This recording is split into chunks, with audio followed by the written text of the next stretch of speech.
Hello students, आज हम बात करेंगे पेबल और प्रीपेड के बारे में। अकाउंट्स के बच्चे पेबल और प्रीपेड की एंट्री में बहुत कंफ्यूज होते हैं।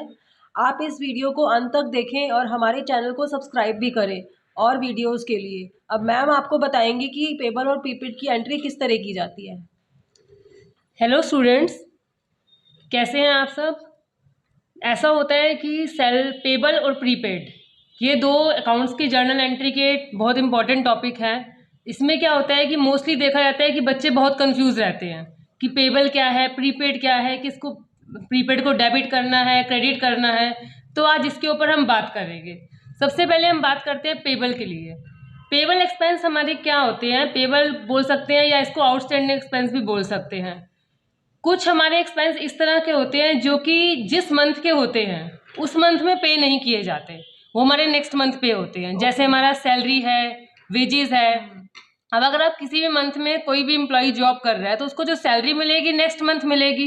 लेकिन हमारी अकाउंटिंग एंट्री जो होती है वो तो सेम मंथ की होगी। अब सेम मंथ में अगर हम कर रहे हैं, हम हर मंथ पेमेंट कर रहे हैं, तो पेमेंट जब हम करते हैं तो हम क्या करते हैं कि एक्सपेंस को डेबिट करके कैश या बैंक जो भी हमारा मोड रहता है हम उससे पेमेंट कर देते हैं। बट जब मार्च मंथ आता है, जो हमारा ईयर का एंड होता है मंथ, तो उसकी जो मार्च की एंट्री है वो तो हमें अप्रैल में पे करनी है सैलरी। बट हमारी अकाउंटिंग क्या कहते हैं कि अगर आप सैलरी दे रहे हैं तो पूरे साल में आपकी 12 एंट्री होनी चाहिए हर मंथ। तो उस केस में हम क्या करेंगे, जो हमारी मार्च वाली एंट्री है जिसको हमने पे करना है अभी, तो उसको अभी पे नहीं किया, पेड करने की बजाय पेबल या आउटस्टैंडिंग में दिखा देंगे। ओके। तो ये एंट्री हम मार्च में करते हैं। तो पेबल का मतलब ये है कि कोई भी ऐसा एक्सपेंस जो कि जिस मंथ का है आप उस मंथ में पे नहीं कर रहे, पे नेक्स्ट मंथ में कर रहे हैं, लेकिन वो ड्यू हो चुका है, तो उसको ड्यू करने की जो एंट्री है उसे हम पेबल में दिखा देते हैं। तो पेबल जो क्या है वो हमारी करंट लायबिलिटी है, क्योंकि अभी हमने पे किया नहीं है। बाकी एक्सपेंस तो हम पे कर रहे हैं हर मंथ, तो वो हमारे एक्सपेंस डेबिट हो रहे हैं। लेकिन अभी इसमें हमारे पास ना तो कैश से पेमेंट हुई है ना चेक से पेमेंट हुई है, तो उसको हम अपनी लायबिलिटी में as a payable as a outstanding दिखा देते हैं। अब यही दूसरी तरफ अगर हम बात करें प्रीपेड की, ठीक है। प्रीपेड जैसे कि नाम से पता चल रहा है, यानी आपने पहले से दे दिया है। कई बार क्या होता है कि कुछ हमारे ऐसे एक्सपेंस होते हैं कि जो हम एडवांस में दे देते हैं। एडवांस में देने का मतलब ये है कि सपोज करो अगर हम एक एम्प्लॉय का एग्जांपल लें कि किसी एम्प्लॉय ने कहा कि मुझे कुछ सैलरी का पार्ट इस मंथ एडवांस दे दीजिए, नेक्स्ट मंथ मेरी सैलरी में से डिडक्ट कर लेना। या फिर कई बार होता है कि हम अपना कोई ऑफिस है वो रेंट पे ले लेते हैं, तो रेंट में क्या है कि वो कहते हैं आपको 1 मंथ का तो रेंट देना है प्लस 1 मंथ का आपको एडवांस भी देना है। ठीक है। अब जो रेंट हमने दिया है, जो हमने सैलरी दी है, तो वो इस मंथ की तो है नहीं, तो इस मंथ में तो हम उसकी एंट्री नहीं दिखा सकते। तो इस मंथ में हमें उसको ड्यू तो नेक्स्ट मंथ ही होगा वो, तो उसको हम प्रीपेड दिखा देते हैं। कि भाई ये हमारा अमाउंट जो है एडवांस हमने पे कर दिया है, फिर नेक्स्ट मंथ हम उसकी एडजस्टमेंट एंट्री करते हैं। ठीक है। तो प्रीपेड का मतलब है जो कि हमने पहले दे दिया है, और पेबल का मतलब है जो कि अभी हमने देना है। तो बाकी इसकी जो जर्नल एंट्री और अकाउंटिंग एंट्री क्या होती है उसको मैं आपको टैली में करके दिखाती हूँ, उससे आपको ज़्यादा क्लियर होगा, जिससे कि आपको उसका लेजर और उसका ग्रुप भी पता चल जाएगा। एंट्री करने से पहले मैम एक बात ये बता दो कि कौन कौन से एक्सपेंसेस होते हैं जो जनरली हमें देखने को मिलते हैं प्रीपेड और जो पेबल की कैटेगरी में आते हैं। देखिए पेबल में तो ज़्यादातर हमें है कि सैलरी है, इलेक्ट्रिसिटी एक्सपेंस है हमारा, टेलीफोन एक्सपेंस है, और इसके अलावा वेजेस है हमारी, हमारे टैक्स होते हैं, जैसे हमारा ईएसआई है, ईपीएफ है जो कि हमने कंट्रीब्यूशन काटना है, तो ये सारे पेबल होते हैं। प्रीपेड में क्या होता है, मोस्टली जो है ज़्यादा एक्सपेंस मतलब ऐसा होता नहीं है, लेकिन प्रीपेड में आपका जैसे रेंट हो जाता है अगर हमने एडवांस दिया है। कई बार इंश्योरेंस होता है, अगर जैसे जरूरी नहीं है कि इंश्योरेंस हमारा मार्च में ही हो, क्योंकि इंश्योरेंस तो हम साल के बीच में कभी भी जब ड्यू होगा तभी कराएंगे, तो कुछ उसका पार्ट भी हमारा एडवांस होता है। या फिर आपका कोई एम्प्लॉय वेजेस या सैलरी ले लेते हैं आपसे एडवांस में, तो उसको हम प्रीपेड में दिखा सकते हैं। मैम अब आप ये एंट्री ना सिस्टम पे करके दिखाइए जिससे ना स्टूडेंट्स को और इजी हो जाए। हाँ, मैं इस एंट्री को करती हूँ कि किस तरह से इस एंट्री को करते हैं और इसमें क्या क्या ग्रुप होते हैं, कैसे क्रिएट करते हैं, और उसका पहले पेबल कैसे करते हैं, और उसकी जब फिर नेक्स्ट मंथ हम उसकी पेमेंट करते हैं। क्योंकि क्या होता है कि अब हमने पेबल तो दिखा दिया, लेकिन अब उसको पे भी तो करना है, क्योंकि तभी उसको हमारा बैलेंस, पेबल को हमने करंट लायबिलिटी में शो किया है। अब नेक्स्ट मंथ जब हम उसको पे कर देंगे तभी हमारा उसका बैलेंस जो है क्लियर होगा। तो इसकी 2 एंट्री हमारी पास होती है, तो वो एंट्री किस तरह से करते हैं मैं आपको उसकी एंट्री दिखाती हूँ। अब देखिए, जैसे ये हमने टैली में एक कंपनी बना रखी है, अब इसमें हम पेबल की और प्रीपेड की एंट्री करते हैं कि किस तरह से एंट्री होगी और उसका क्या क्या इफेक्ट पड़ेगा। सबसे पहले हम जाते हैं क्रिएट में। क्रिएट में गए, यहाँ पे लेजर में गए, यहाँ पे हम एग्जाम्पल ले रहे हैं सैलरी पेबल का। सैलरी एक्सपेंस को ले लेते हैं। सबसे पहले हमने एक लेजर बनाया सैलरी का, इसमें हमने ग्रुप दे दिया एक्सपेंस इनडायरेक्ट। एक लेजर हमारा ये बन गया। इसके बाद एक दूसरा लेजर हमने क्रिएट कर लिया, इसमें सैलरी पेबल के नाम से। आप इसको पेबल भी बोल सकते हैं, आउटस्टैंडिंग भी बोल सकते हैं, जो भी आप रखना चाहें। इसका ग्रुप हमने दे दिया करंट लायबिलिटी में, क्योंकि ये हमारी लायबिलिटी है, अभी हमने पे करना है, पे किया नहीं है, तो इसलिए ये पेबल में जाएगा। इसको भी लेजर को हमने बना के सेव कर लिया। अब एंट्री के लिए क्या करेंगे आप, वाउचर्स में गए। अब देखो, इसकी एंट्री हम F7 की जर्नल से करेंगे, क्योंकि इसमें ना तो हमारा कैश आ रहा है ना बैंक आ रहा है। तो इस एंट्री को करने के लिए आप क्या करोगे, सैलरी को डेबिट कर लेते हैं, उसका अमाउंट दिया। क्रेडिट में हमने दे दिया सैलरी पेबल, यानी ये अमाउंट हमारा अभी पे करना है। यहाँ पे हमने इसकी डेट डाल दी, जिस मंथ का ये पेबल है हमारा।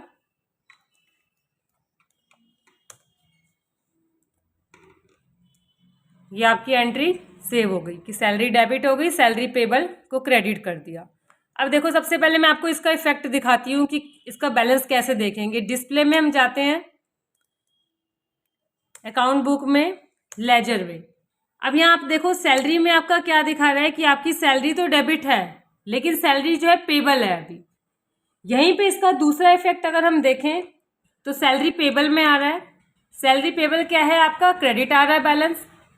अब बात आती है, जब इसको हम पे कर देंगे तो इसकी हमें नेक्स्ट मंथ एंट्री पास करनी होगी। तो आप इसकी जो सेकेंड एंट्री नेक्स्ट मंथ जब ये पे हो जाएगी तो क्या आप पास करेंगे, सैलरी पेबल को आप कर देंगे डेबिट।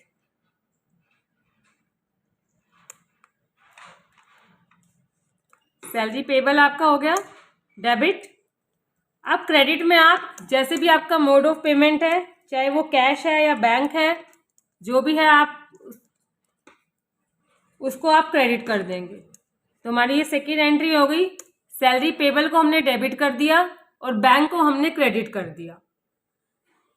इस एंट्री को करने के बाद जब आप अपना लेजर जाएंगे, देखेंगे डिस्प्ले, अकाउंट बुक, लेजर। अब यहाँ पे अगर हम सैलरी पेबल का लेजर देखें तो देखो, सैलरी पेबल का हमारा जो क्लोजिंग बैलेंस है वो 0 हो गया है, यानी हमने हमारी सैलरी पहले ड्यू थी, अब उसकी हमने पेमेंट कर दी। तो इसी तरह से हम क्या करेंगे कि जो हमारे 31 मार्च को जब क्लोजिंग में पेबल होगा कोई भी एक्सपेंस, तो उसकी पेबल की एंट्री पास करेंगे जर्नल के थ्रू। उसके बाद जब हम उसको पे कर देंगे नेक्स्ट मंथ, तो उसकी पेमेंट की एंट्री पास करेंगे। अब बात हम करते हैं प्रीपेड एक्सपेंस की। यहाँ पे हम प्रीपेड का लेजर क्रिएट करेंगे। क्रिएट में गए, लेजर में, यहाँ पे हम एग्जांपल ले लेते हैं रेंट का। रेंट का लेजर बनाया, उसका हमने ग्रुप दे दिया एक्सपेंस।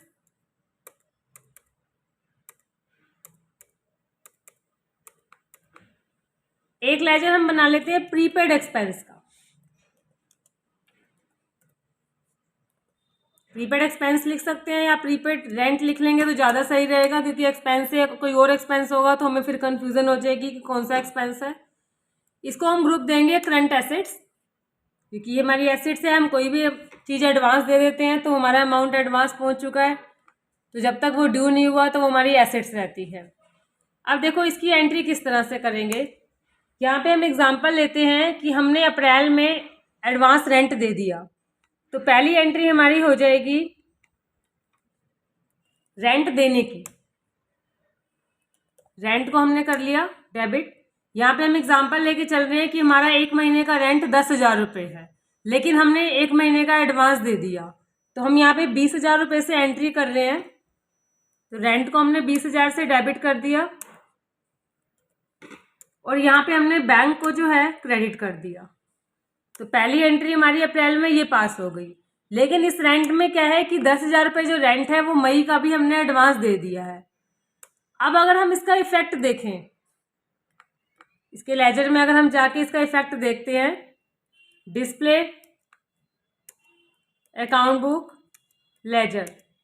अब देखो जब रेंट का लेजर देखते हैं तो रेंट में क्या है कि अप्रैल मंथ में 20,000 आ रहा है, लेकिन हमारी अकाउंटिंग कहती है कि हमारा रेंट तो 10,000 रुपीज़ है, तो यहाँ पे अप्रैल में 10 ही आना चाहिए जो बैलेंस है इसका। तो उसके लिए हम क्या करेंगे, इसमें हमारा जो 10,000 रुपये रेंट है वो मई का भी एडवांस चला गया है, तो उसकी हम सेकेंड एंट्री क्या पास करेंगे, F7 जर्नल में जाएंगे, यहाँ पे हम एंट्री कर देंगे प्रीपेड रेंट, क्योंकि हम रेंट एडवांस दे चुके हैं, क्योंकि अब रेंट वापस तो लेंगे नहीं रेंट को कम करने के लिए। तो इसकी सेकेंड एंट्री हम क्या करेंगे, हमारा कितना रेंट एडवांस था, 10,000 रुपीज़, तो हमने यहाँ पे एंट्री कर दी प्रीपेड रेंट डेबिट, क्रेडिट में कर दिया रेंट। और यहाँ पे हम इसकी नरेशन आप दे सकते हैं कि आपने मई का जो रेंट है एडवांस पे कर दिया है।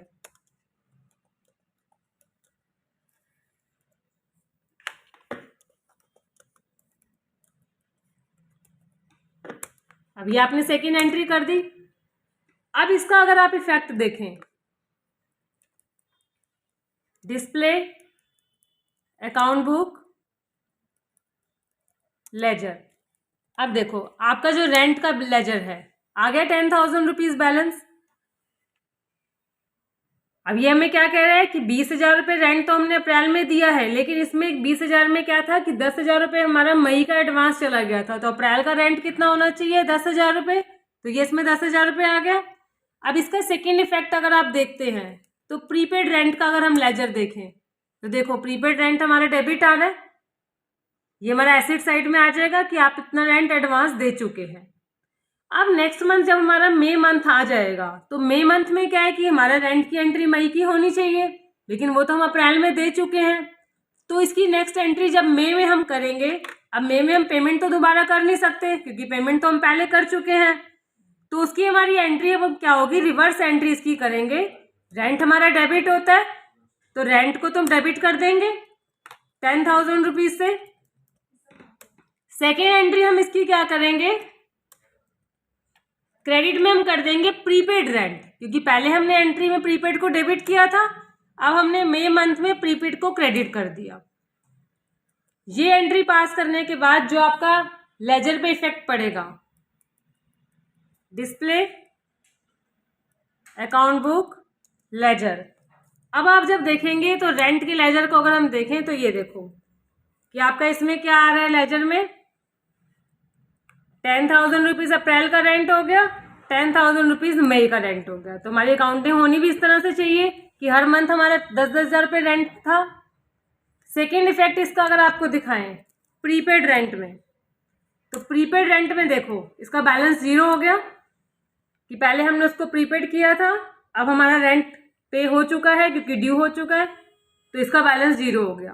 तो इसी तरह से हम प्रीपेड और पेबल की एंट्री को करते हैं।